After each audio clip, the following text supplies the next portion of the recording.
Assalamualaikum warahmatullahi wabarakatuh. Kembali lagi di channel Calon Apoteker. Dalam video kali ini kita akan melakukan latihan soal lagi. Namun, untuk video kali ini kita akan membahas mengenai materi saluran cerna. Di mana yang part ketiga. Di mana sebelumnya udah pernah aku bahas. Nanti coba lihat di bagian list saluran cerna, di playlist saluran cerna. Kalau gitu di playlist di latihan soal itu udah ada semua. Oke, tanpa lama-lama kita langsung saja ke soal yang pertama. Seorang wanita sedang menderita ulkus peptik dan datang ke apotek untuk membeli obat famotidin. Wanita tersebut lupa membawa resep yang diberikan oleh dokternya, akan tetapi dia sudah sering mengkonsumsi obat tersebut. Bagaimana sebagai orang apoteker, berapa jumlah yang diberikan kepada pasien tersebut? Oke, jadi ada seorang wanita nih, dia itu datang ke apotek dengan menderita ulkus peptik. Kemudian di sini itu dia tuh ingin membeli obat famotidin nih, famotidin. Nah, di sini juga ada kata kunci lain, di mana dia tuh udah pernah ke dokter nih, dan dia tuh lupa membawa resepnya. Kemudian, dan dia tuh juga sering mengkonsumsi obat tersebut. Jadi sebagai apoteker, itu berapa jumlah yang diberikan pada pasien tersebut. Oke, famotidin itu merupakan obat golongan OA. Jadi, OA itu obat wajib apotek. Ya, obat wajib apotek. Di mana obat wajib apotek ini itu merupakan obat-obatan golongan obat keras.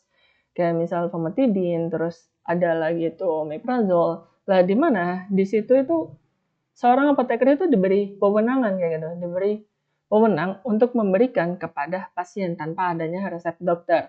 Tetapi dia itu harus sebelumnya itu udah pernah mengkonsumsi kayak gitu. Jadi tanpa resep dokter itu bisa diberikan oleh apoteker. Itu namanya OA atau obat wajib apotek.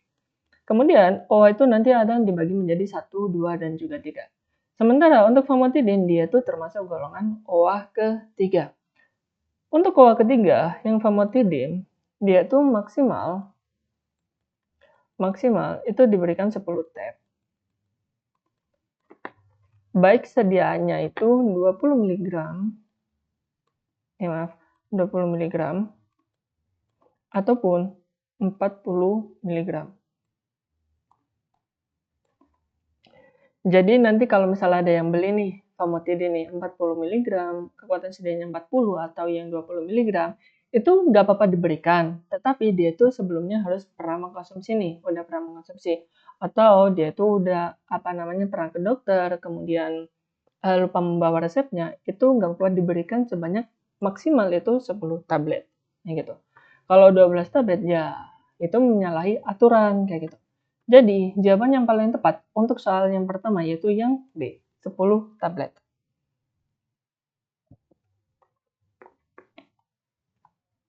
Famotidin termasuk obat wajib apotek atau OA nomor 3 dengan pemberian maksimal itu sebanyak 10 tablet. Oke, kita lanjut ke soal yang nomor 2. Seorang wanita hamil trimester 1 itu datang ke rumah sakit dengan keluhan susah buang air besar. Berdasarkan wawancara dengan dokter, wanita tersebut belum BAB selama 1 minggu. Dokter berkonsultasi dengan apoteker untuk mengatasi kasus tersebut. Obat apa yang direkomendasikan? Oke, jadi pada kasus ini itu kata kuncinya itu ada wanita hamil. Dia tuh sedang mengalami konstipasi atau susah buang air besar atau susah BAB. Kemudian dia tuh juga BAB-nya itu kurang lebih 1 minggu. Udah selama 1 minggu dia tuh nggak BAB sama sekali. Kemudian dokter itu pengen ngasih obat nih. Dia itu berkonsultasi kepada apoteker dan rekomendasi obat apa yang diberikan. Oke, jadi untuk konstipasi, untuk ibu hamil, first line, benar, konstipasi, ibu hamil,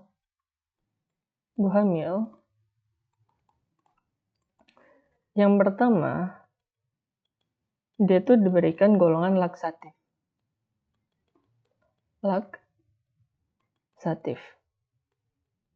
Untuk contoh laksatifnya itu kayak Basilium, kemudian metilselulosa, itu merupakan golongan-golongan dari laksatif. Lah, di mana laksatif sendiri dia itu bekerja mengikat air yang terdapat dalam lumen usus dan membentuk massa feses. Jadi, dia kan konstipasi nih. Konstipasi kan dia kan susah keluar nih atau BAB-nya tuh kering banget nih. Lah, laksatif sendiri dia itu akan di sini kan ada usus besar kan. Ini misal fesesnya kan. Nah, kemudian fesesnya ini akan ditambahkan air oleh laksatif. Jadi laksatif itu akan memberikan air pada ini nih, pada fesesnya supaya fesesnya itu nggak terlalu keras kayak. Sehingga ketika nggak terlalu keras, maka dia itu akan mudah dikeluarkan. Kayak gitu. Itu untuk yang laksatif. Nah, kemudian laksatif sendiri dia itu tergolong aman untuk ibu hamil. Kenapa tergolong aman untuk ibu hamil? Karena golongan obat laksatif kayak misal Psyllium sama metilselulosa, dia itu nggak bekerja secara sistemik, tetapi dia itu bekerja secara lokal atau dia itu hanya bekerja pada fesesnya aja, kayak gitu. Kemudian, apabila dia itu tidak bisa diberikan laksatif, maka dia itu dapat diberikan obat golongan lain, kayak misal laksatif osmosis, laksatif, osmosis,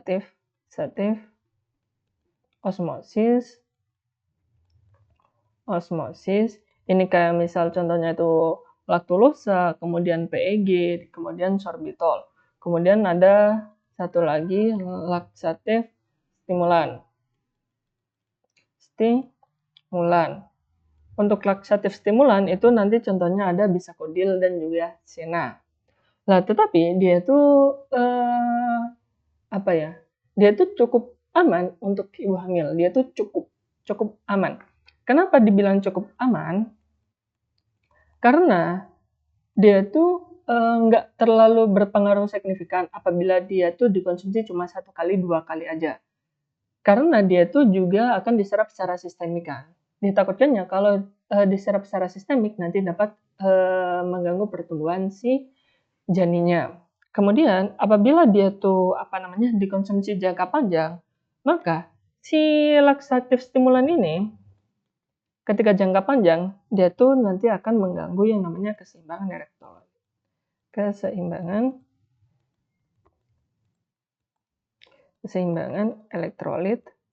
elektrolit itu terganggu.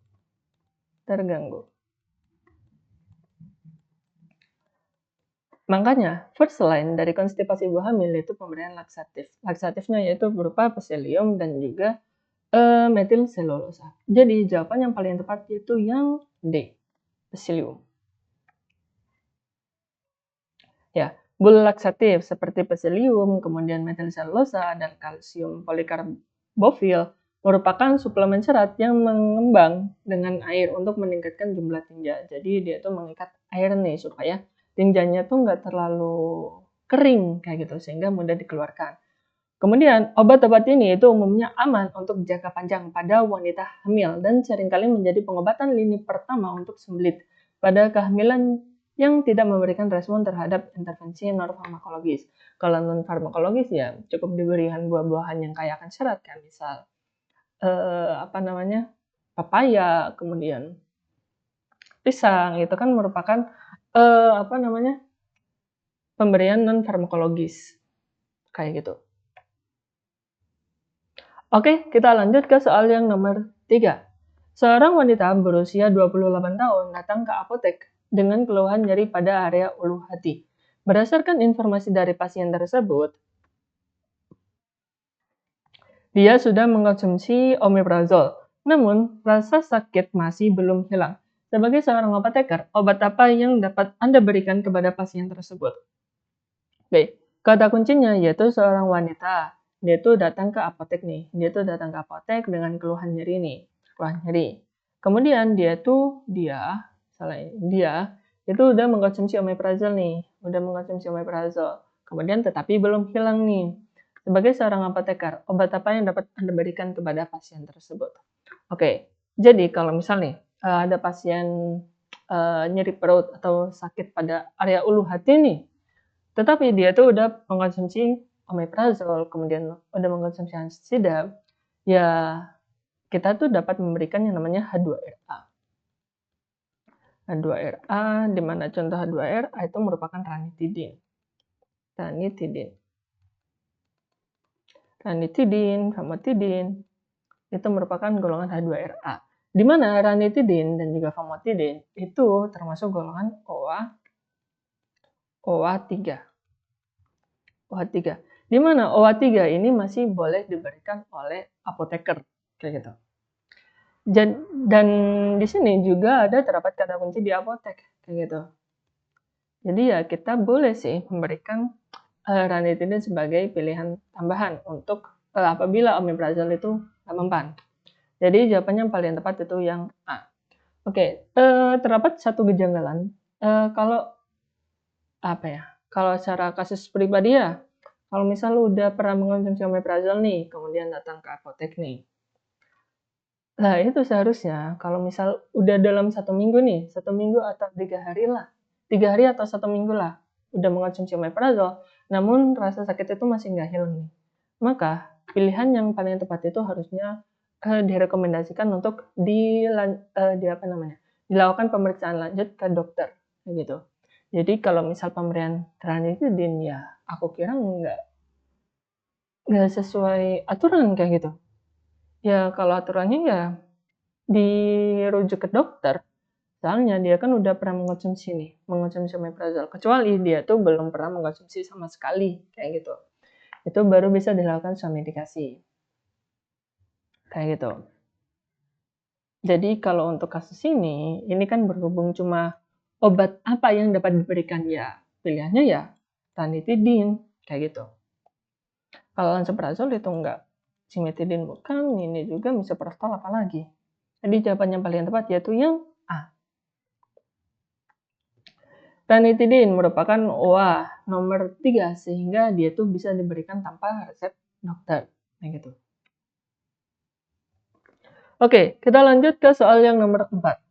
Seorang pasien wanita dengan keadaan hamil trimester 1 datang ke rumah sakit dengan keluhan sakit pada area hulu hati.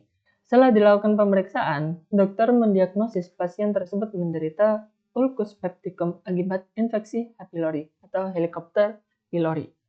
Pada regimen terapi yang tepat, apa regimen terapi yang tepat untuk pasien tersebut?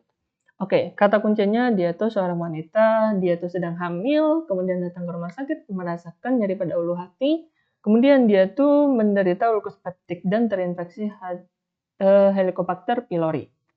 Kemudian regimen apa nih yang paling tepat nih? Oke, dalam infeksi H. pylori dia tuh ada terdapat beberapa pilihan atau beberapa regimen, tetapi yang paling sering itu PPI based therapy atau biasanya first line atau nama lainnya itu PPI atau pemprotein inhibitor based therapy, kemudian ada bismuth water pill therapy. Ini biasanya second line. Untuk first line-nya itu kan PPI based therapy kan.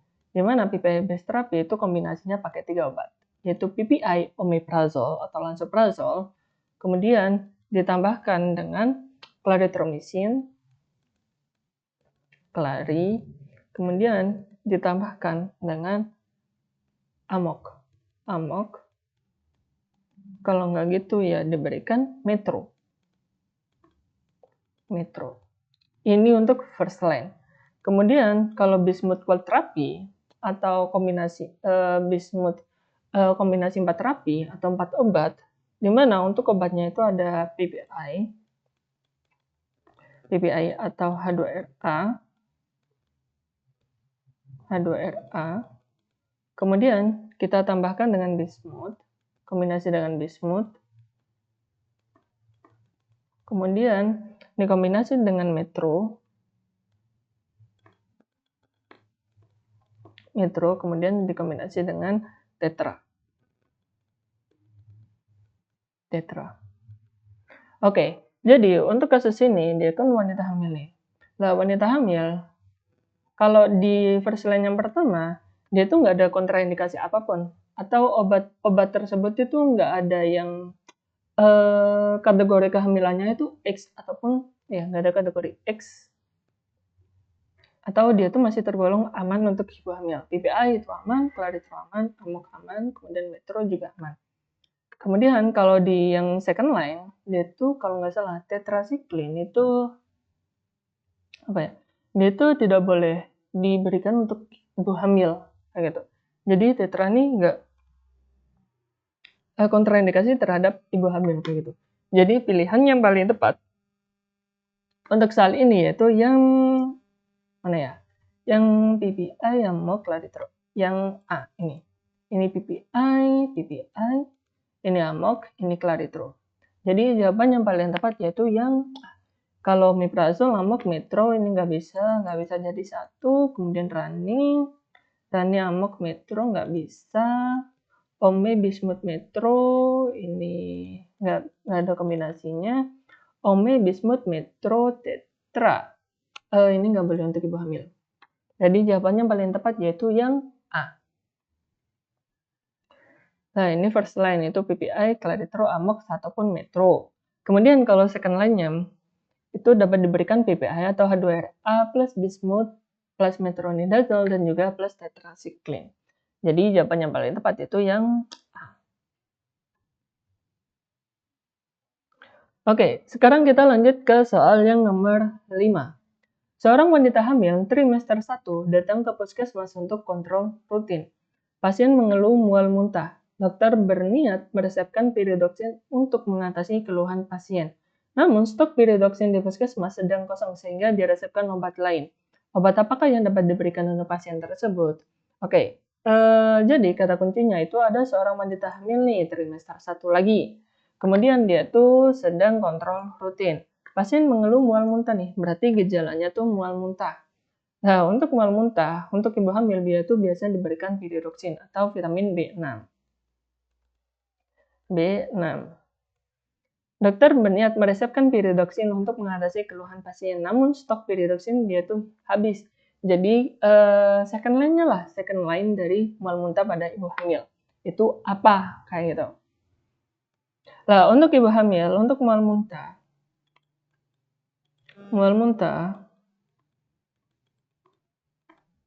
ibu hamil, ini berdasarkan apa namanya? Farmakoterapi, bukan farmakoterapi apa ya? Lupa lagi. Farmakoterapi edisi 12 atau apa gitu. Iya, itu.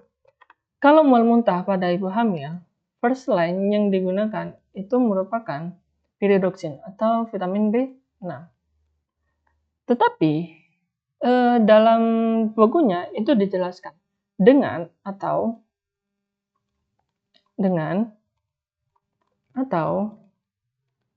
tanpa doxilamin.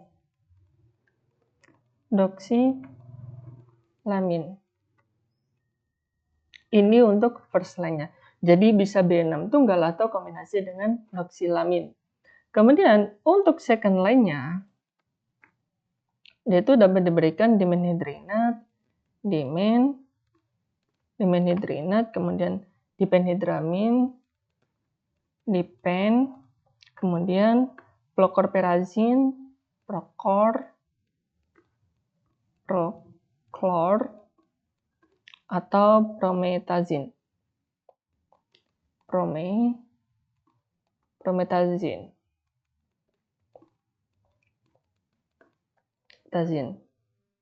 Jadi first line-nya itu tetap B6 atau pyridoxine itu atau tanpa doxilamin.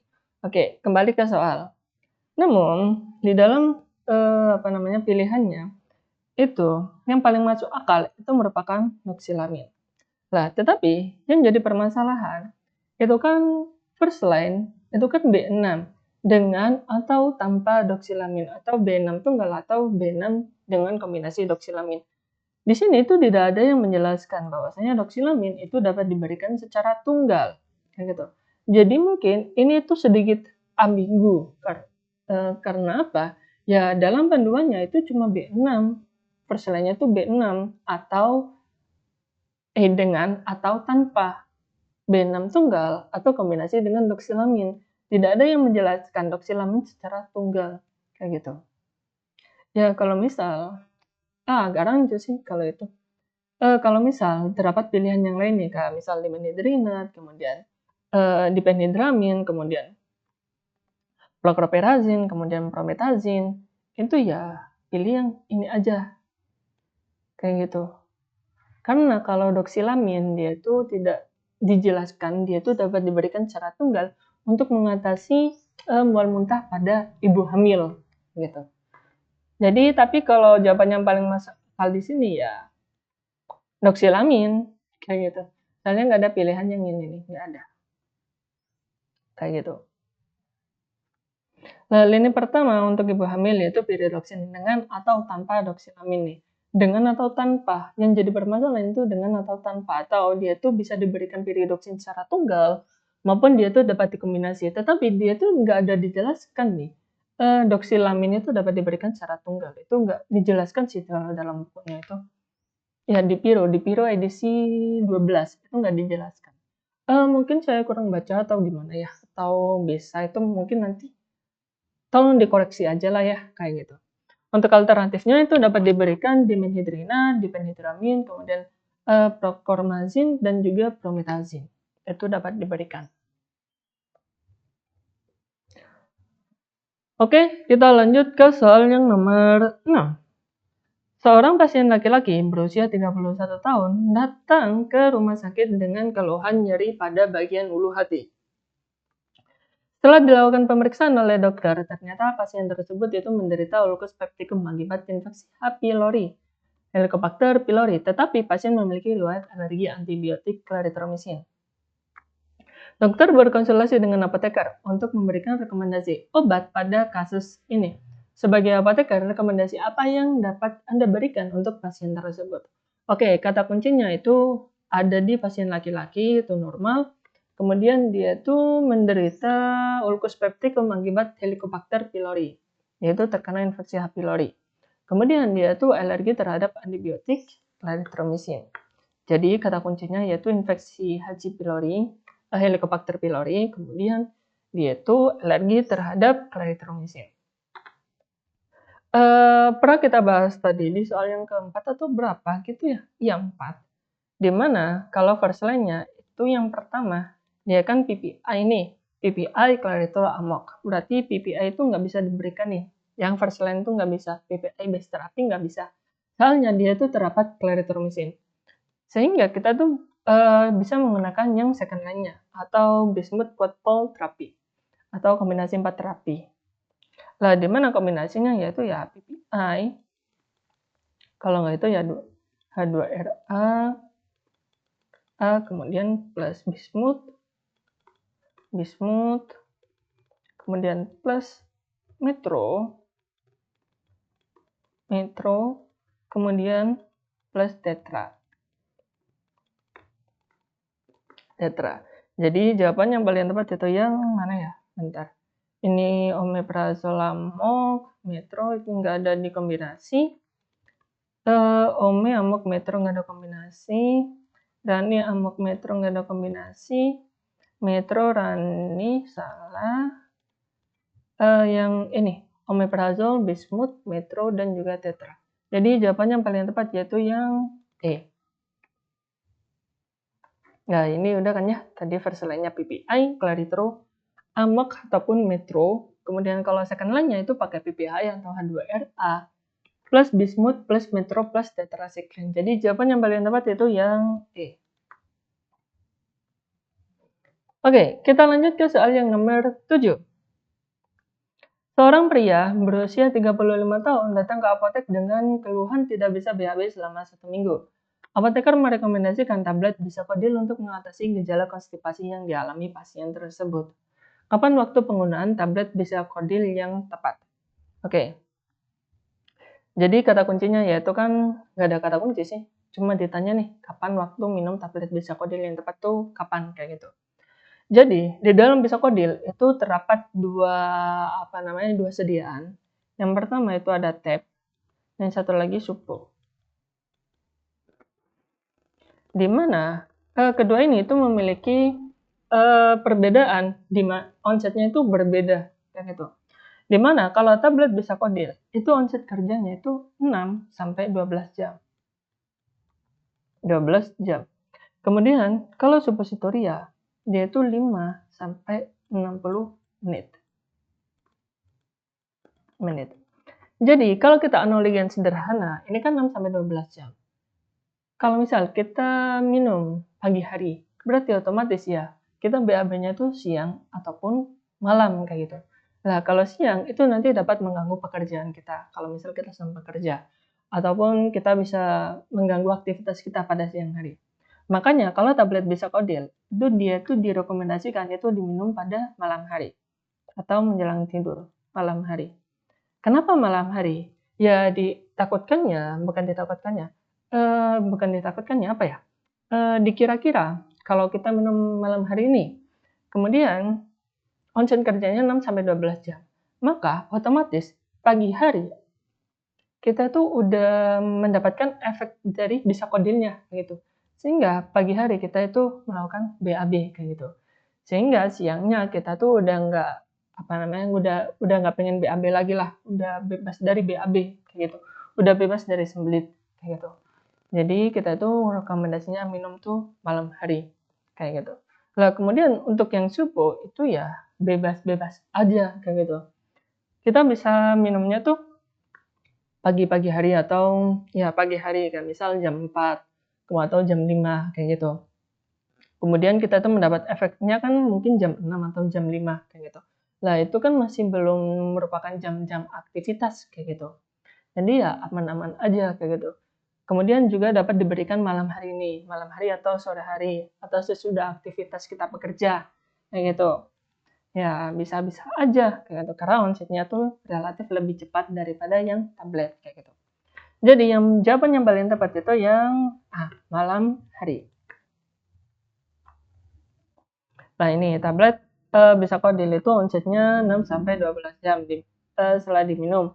Obat diminum malam hari agar saat pagi hari itu sudah dapat BAB kayak gitu. Kemudian kalau yang suppositoria dia tuh onsetnya lebih cepat yaitu berkisar 5-60 menit.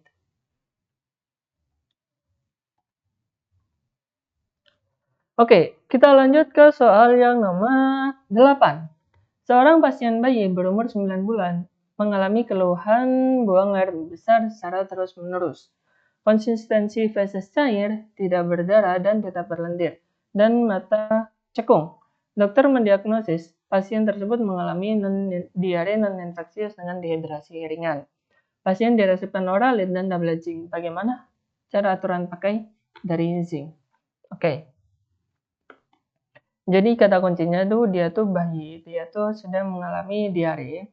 Diarenya tuh non-infeksius dan juga dia tuh udah mengalami dehidrasi. Tapi yang ditanyakan tuh cara pakai dari zinc.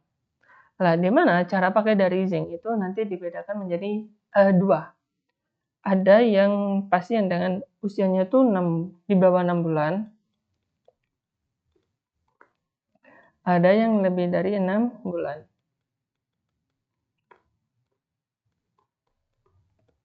Kalau yang kurang dari 6 bulan, dia itu diberikan 10 mg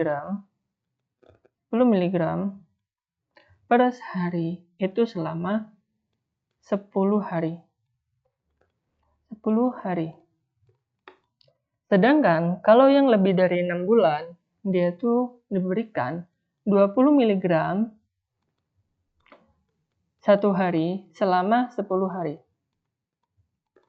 10 hari. Jadi, di sini itu kan berumur 9 bulan kan. Berarti dia itu diberikan 20 mg selama 10 hari. Jadi jawaban yang paling tepat itu yang D. Yang A ini salah, bukan 14 hari, ini bukan 3 hari, ini sampai diare berhenti itu bukan salah.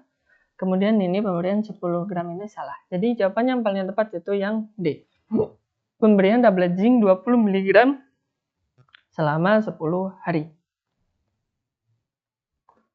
Nah ini sama, ini setengah tablet atau 10 mg. Kalau yang lebih dari 6 bulan itu diberikan 1 tablet atau 20 mg per hari selama 10 hari. Oke, kita lanjut ke soal yang nomor 9. Seorang wanita datang ke apotek mengeluh kembung, mengalami rasa terbakar dan nyeri pada dada. Pasien diduga mengalami GERD dan diresepkan omeprazol. Berapa lama waktu pengobatan pasien? Oke, jadi kata kuncinya dia tuh mengalami GERD dan udah diresepkan omeprazol nih. Kemudian berapa lama waktu pengobatan pasien atau berapa lama mengkonsumsi omeprazol? Oke, kalau menurut Dipiro edisi 12 ya di Piro 12. Untuk mengatasi GERD itu kan ada beberapa kan. Ada yang diberikan PPI itu kayak misal esomeprazol, lansoprazol, omeprazol, pantoprazol yang belakangnya prazol itu merupakan PPI, dan juga ada yang dosis tinggi H2RA. H2RA dosis tinggi. Kayak misal contohnya itu cimetidine, kemudian famotidine, nizatidine itu merupakan golongan H2RA. Lah di mana PPI itu dapat diberikan 1-2 kali sehari. 1-2 kali sehari. 2 kali per hari. Itu sampai 8 minggu. 8 minggu. Kemudian kalau yang H2RA yang high dose dia itu diberikan 8-12 minggu. Ini 1 kali sehari ya. Ini 1 kali sehari. 1 kali sehari.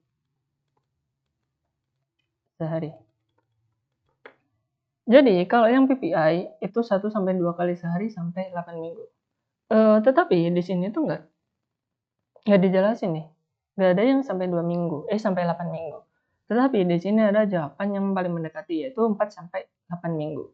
Jadi jawabannya tuh yang tetapi di sini tuh agak ambigu ya, kenapa dipatok 4-8 minggu. Sementara kalau berdasarkan di Piro 12 atau di Piro edisi 12, dia tuh nggak dijelasin nih. 4-4 minggu itu nggak dijelasin. Tetapi dia tuh cuma dijelasin up to 8 weeks.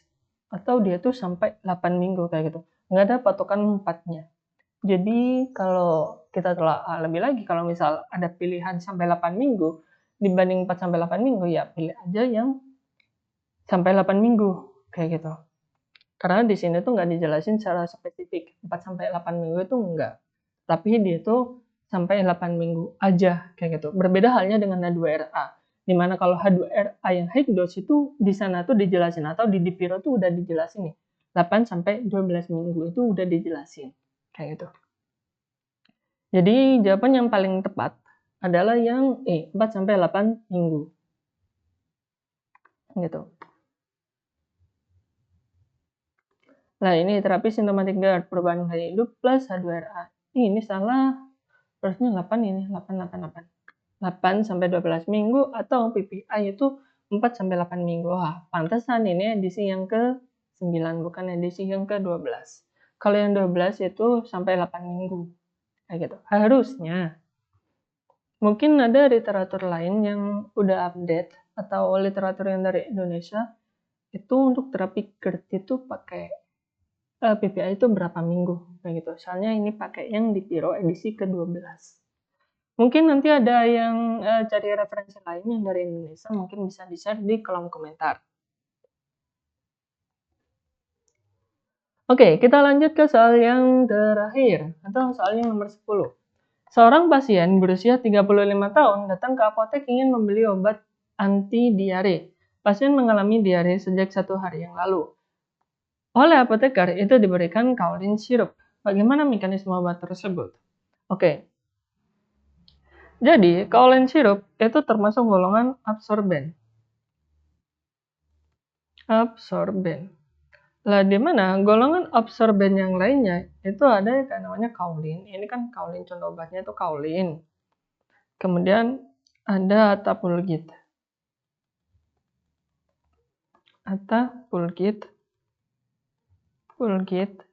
Dan satu lagi itu polikarbopil.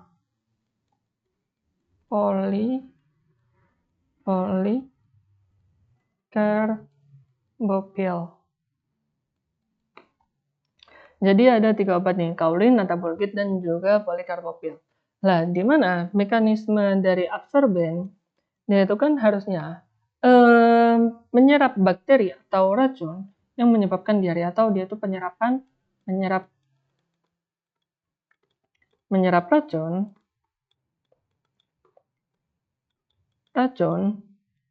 sekaligus dia tuh dapat mengikat air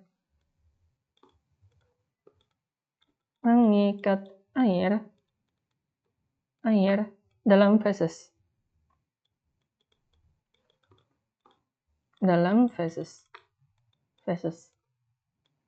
Kita analogikan sederhananya seperti ini kan. Di dalam usus 12 usus besar, ya di dalam usus besar itu kan gini kan. Ini kan ada usus besar ini. Di mana di sini kan ada feses nih, feses. Ah, fesesnya itu dalam bentuk cair kan. Soalnya dia itu kan diare. Jadi dalam bentuk cair ini, cair. Lah di mana dalam keadaan cair dia kan akan mudah keluar nih. Dia itu akan mudah keluar atau dia itu akan mengalami BAB secara terus-menerus gitu. Lah di mana si absorben ini dia tuh dapat menyerap racun sekaligus dia tuh dapat mengikat air yang terdapat dalam feses. Lah di mana feses yang seharusnya cair ini akibat diare ini dia itu akan diserap oleh si absorben ini atau si kaulin ini. Akhirnya akan diserap, airnya akan dikeluarkan nih dari fesesnya. Akhirnya keluar H2O, ini H2O. Ketika jumlah airnya itu sedikit, maka otomatis fesesnya itu akan mengalami padat atau dia itu mengalami pemadatan kayak gitu. Karena apa ya? Karena airnya tuh diambil kayak gitu. Lah ketika padat, maka dia tuh nggak akan mudah diare lagi kayak gitu. Jadi itu merupakan mekanisme dari Kaulin sirup atau absorben kayak gitu. Jadi jawaban yang paling tepat itu yang B, mengikat air dalam jumlah besar dan meningkatkan massa feses. Kayak gitu. Kalau bekerja sebagai antisklerotik itu bukan, kemudian mengikat asam lambung bukan, menghambat sekresi hormon bukan, mengikat waktu transit bukan, salah. Jadi jawaban yang paling tepat itu yang B, mengikat air dalam jumlah besar dan meningkatkan massa feses. Tetapi ada mekanisme lain, dia tuh juga dapat menyerap racun atau bakteri. Kayak gitu. Kaulin atau bulgit itu bekerja dengan cara menyerap bakteri atau racun yang menyebabkan diare, lalu membuangnya bersama dengan feses. Obat ini juga bekerja dengan mengikat air dalam jumlah yang besar dan meningkatkan massa feses. Jadi jawaban yang paling tepat itu yang B. Oke, mungkin cukup sekian untuk video kali ini. Untuk PPT-nya itu nanti akan saya share di Drive, di mana Drive-nya itu nanti bisa kalian akses di link di deskripsi di video ini. Itu nanti ada berupa link tree, di mana link tree tersebut itu ada beberapa bagian. Nanti klik aja yang bagian Google Drive. Di mana nanti dalam Google Drive itu nanti ada 3 folder lagi, di mana foldernya itu ada materi-materi yang biasanya saya sering update di YouTube, kemudian ada latihan soal yang sering saya update di YouTube, kemudian ada beberapa e-book farmasi yang mungkin bisa membantu kalian dalam menugas farmasi atau yang sedang menempuh pendidikan apoteker, gitu. Oke, cukup sekian untuk video kali ini. Kurang lebihnya saya mohon maaf. Assalamualaikum warahmatullahi wabarakatuh. Bye-bye.